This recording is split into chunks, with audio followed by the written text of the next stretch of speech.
Miata's always the answer, right? Well, maybe not quite. Normally it wouldn't combine with an unlimited time attack car very well, but my buddy Grant here disagrees.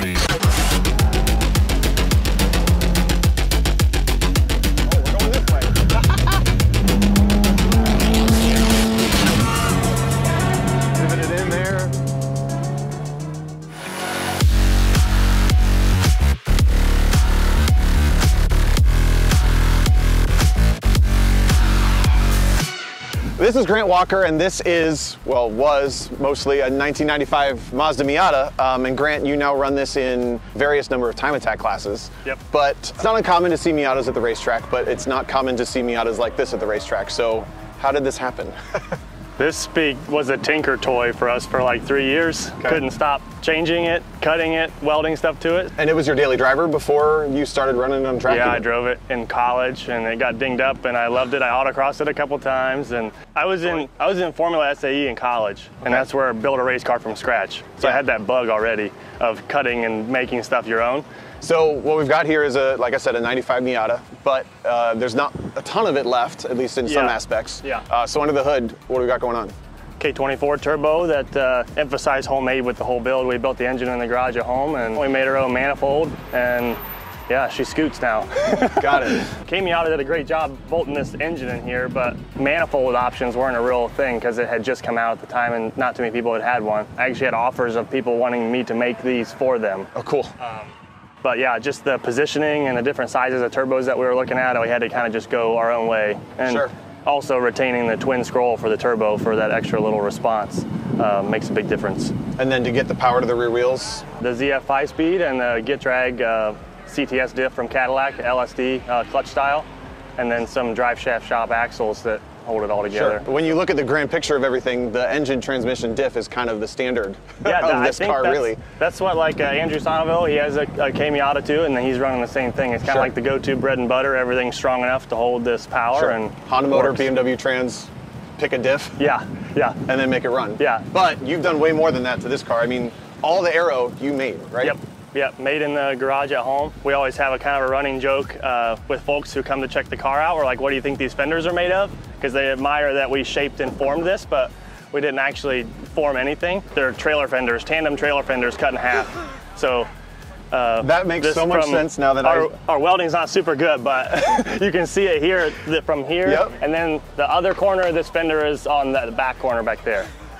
I did not know perfect that. OD for the 18-inch wheels that we decided to go with. And yeah. So speaking of 18-inch wheels, you never see that on Miata. Justin Lee, Miata hubs. He custom made some billet 5-lug hubs for me of their new style. I'm still running the stock spindles and everything they're holding so far.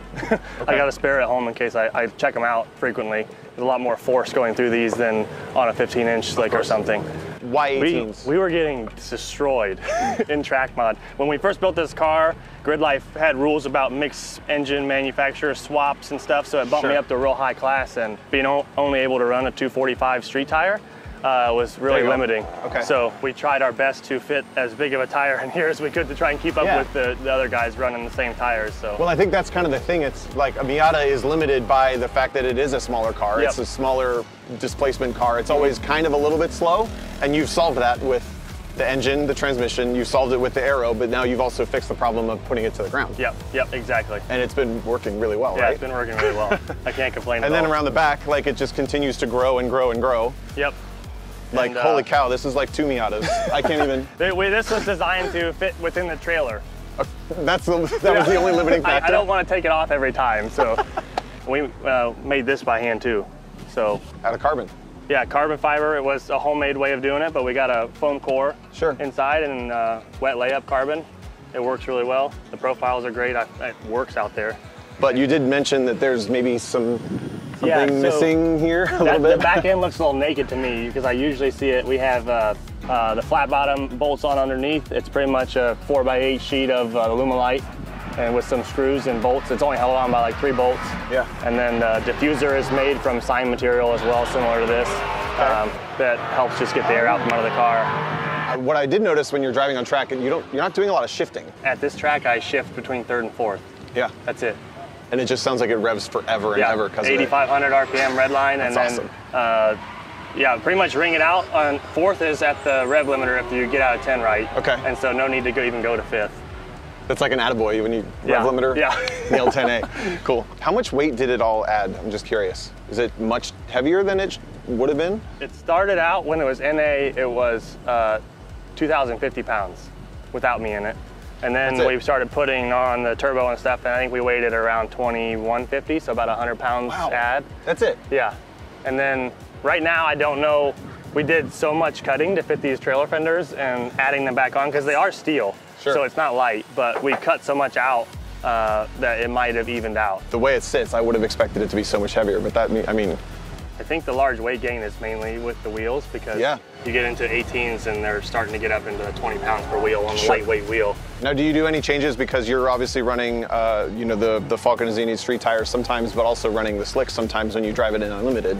Do you ever change different, you know, parameters to make sure that the car is going to get the grip to the ground? That's one of the items we're trying to get better with. Because I can tell, like, having the different tires on it likes different things, so you got to change it up. And yeah, I get it. Well, speaking of ringing and running it, I think we should go take this thing for a spin and see how it does. We've been at these events together for years and years, and to see it grow into this and go from sometimes the turbo falls off to it seems like it just plugs off laps now is so cool. So thanks for sharing with us, and we'll go see how it drives.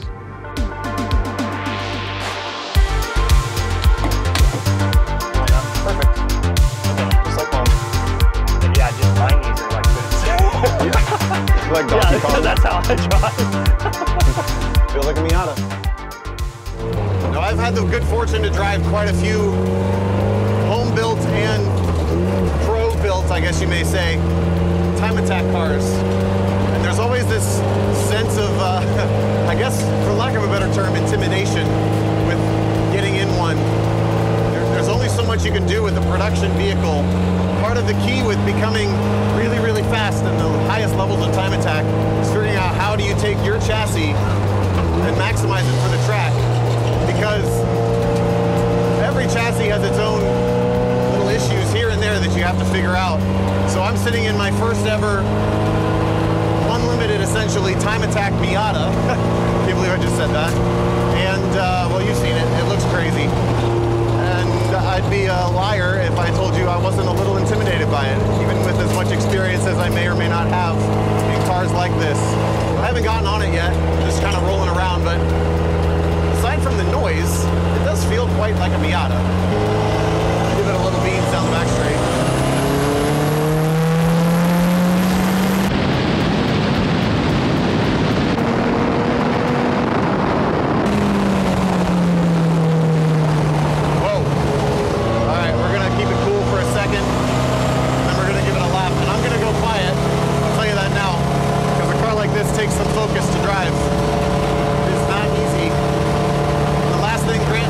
Some idiot with a microphone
my hands and my ergonomics in this car are a disaster. So if you're watching this as you respect me as a driver, please don't judge me. But I'm all giving it everything I got to make sure the wheel doesn't come out of my hands. That's extra props to Grant for wheeling this thing. And it's pretty unbelievable. I think there might have been a little vibration that started there on that last lap, but everything felt okay. Dash seems fine. He warned me that the oil temp can get up closer to 270. We're only at 250 right now, so that's not too bad really for an unlimited car doing 2 laps in a session. I mean, bravo. I can't wait to see where this car goes as he continues to drive it and develop it.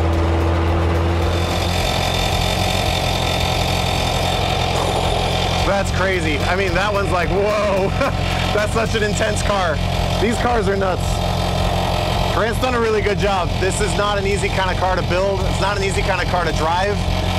I mean, everything about it is just such a visceral experience. I'm soaked. I did 2 laps. I'm soaked in sweat right now. But, I mean, it's fast. That's one of the fastest cars I've driven here. So much fun. Whew.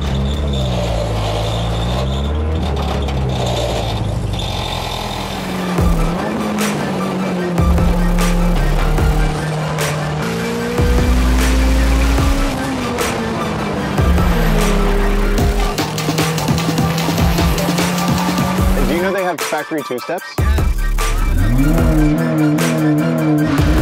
Oh, we're going this way.